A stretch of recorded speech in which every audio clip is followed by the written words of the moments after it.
दरिया अब तेरी खैर नहीं बूंदों ने बगावत कर ली है, दरिया अब तेरी खैर नहीं बूंदों ने बगावत कर ली है, नादान न समझ बुजदिल इनको लहरों ने बगावत कर ली है, हम परवाने हैं मौत समा मरने का किसको खौफ, यहां रे एग्जाम तुझे झुकना होगा, मेरे स्टूडेंट्स ने कमर कस ली है। चलो करो सारे साथी अपने सभी दोस्तों को शेयर करके अपना चैनल सब्सक्राइब जरूर करें, आपका अपना चैनल है। हम तो करते सबसे पहले पॉइंट पे आते हैं, पेपर कैसा आएगा। मुझे कई बच्चे कहते हैं सर पेपर हार्ड आ गया तो क्या होगा। मैंने कहा तो कुछ भी नहीं होगा। अगर आपने फॉर्म भरा है तो आपको यह पता होना चाहिए कि इसमें लिखा हुआ है कि 10वीं स्तर, क्या लिखा हुआ है, थोड़ा है ना, आदि लड़ाइयां इतिहास के अंदर 90% लड़ाइयां इसलिए हारी गई क्योंकि लोगों में हिम्मत ही नहीं रही थी। तो सबसे पहले अपनी पर्सनैलिटी के अंदर यह चीज लेके आओ कि आपको डरना नहीं है, ठीक है। पेपर का स्तर की अगर हम बात करें तो पेपर है बेचारा 10वीं स्तर का। अब 10वीं स्तर के पेपर की अगर हम बात करें तो 10वीं स्तर में 120 में से सिर्फ और सिर्फ जो 20 से 25 क्वेश्चन में कहूं ये थोड़े से कठिन स्तर के आएंगे, सिर्फ 20-25 ये कठिन आएंगे। बाकी वाले पेपर के अंदर बात करें तो 50 से 60 क्वेश्चन सरल होंगे, देखते ही उड़ा दोगे आप। 60 क्वेश्चन तो इतने सरल आएंगे कि आप देखते ही पहले राउंड उड़ा दोगे, और बचे हुए जो 40 प्रश्न है उसमें से भी आप 30 प्रश्न कर लोगे, है ना। बचे हुए 40 में से भी आप 30 प्रश्न कर लोगे, मुझे पूरा भरोसा है 100 में से आप इतना कर लोगे। उसके बाद असली खेल जो सिलेक्शन वाला है वो यहां से शुरू होगा। इन 20 प्रश्नों के अंदर रिस्क उतनी ही लेनी है जितने में अपना सिलेक्शन हो जाए। कट ऑफ की बात करते हैं, अब इसमें भी लखनऊ के लाडे डरेंगे, गुरुजी 54,000 पोस्ट है, वो तो दिखता नहीं है। कट ऑफ दो चीजें निर्धारित करेगी। कट ऑफ के अंदर आपके सीटों की संख्या आपके 54,000 प्लस है, 54,000 प्लस इसमें 1/3 यहां पर नेगेटिव मार्किंग भी है। ज्यादा नेगेटिव में अपने को फंसना नहीं है।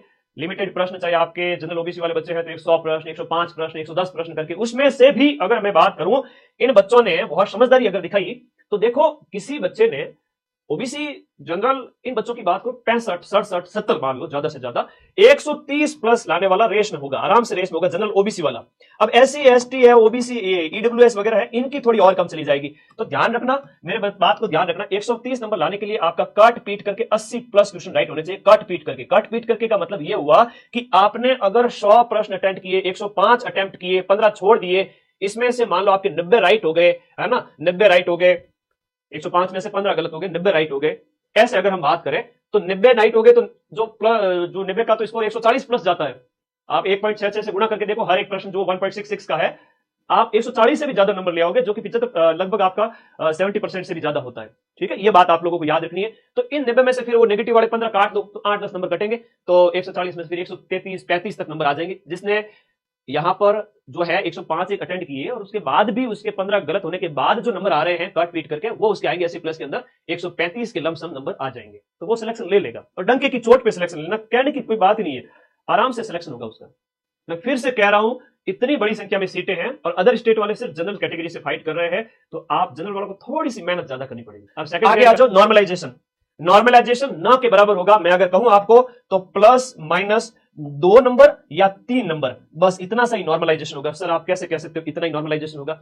अभी अधीनस्थ बोर्ड जो आपका ये पेपर करवा रहा है, उसी बोर्ड के द्वारा जो कट ऑफ जारी की गई, किसकी? जेल प्रहरी की। अब जेल प्रहरी के अंदर जो नॉर्मलाइजेशन देखने को मिला वो मात्र और मात्र 2 और 3 नंबर का है ना, सिर्फ और सिर्फ 2 से 3 अंक का नॉर्मलाइजेशन देखने को मिला सभी शिफ्ट के अंदर। मैंने देखा, अच्छा लगा, दिल से अच्छा लगा कि 2-3 नंबर से कोई फर्क पड़ता नहीं है जो पेपर के लेवल के हिसाब से। अगर 20-20 नंबर का जो नॉर्मलाइजेशन पशु परिसर में किया था अधीनस्थ बोर्ड भी, अब आपके साथ में ऐसा कुछ भी गलत आपके साथ नहीं होगा, ठीक है। तो नॉर्मलाइजेशन से बिल्कुल नहीं डरेगा।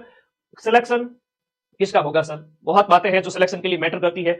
हम बात करें, सिलेक्शन उस बच्चे का होगा जो निडर रहेगा, अगले 10 दिन अच्छी नींद लेगा, है ना, जो डरेगा नहीं बिल्कुल भी, है ना, दिल तो बच्चा है उसको समझा के रखेगा, बढ़िया नींद लेगा, है ना, टाइम से 8 घंटे नींद और दिन भर दवा के 10 से 12 घंटे पढ़ाई, अपना सारा काम धंधा व्यवस्थित, दिमाग शांत, सोशल मीडिया से ज्यादा उलझना नहीं है, ऑनलाइन वाली दुनिया से। ऐसा नहीं कि व्हाट्सएप चला रहे हो, ये वो आदतें छोड़नी पड़ेगी। कुछ डरना नहीं है, नींद बढ़िया लो, खाना पीना अपना व्यवस्थित रखो, किसी से उलझो मत, दुश्मनी करो मत, किसी से लड़ाई वड़ाई करो मत, व्यवहार अच्छा रखना पड़ेगा और एक संयमित दिनचर्या रखनी पड़ेगी, है ना। संयमित दिनचर्या का मतलब समझ जाओ, है ना, आप लोग किस दौर में बात कर ही रहा हूं मैं, ठीक है। संयमित दिनचर्या, ताकि आप लोग अपनी थोड़ा व्यवस्थित रहे।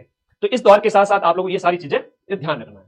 मारवाड़ी मॉडल अगर बात करूं तो जुबान पे शक्कर, दिमाग में ठंडक, एकदम शांति के साथ में चलते जाना है। बाकी मैं हाथ पकड़ करके आपको एग्जाम हॉल तक छोड़ के आ जाऊंगा कि बेटा अब जाओ एग्जाम में। तो ये सारी चीजें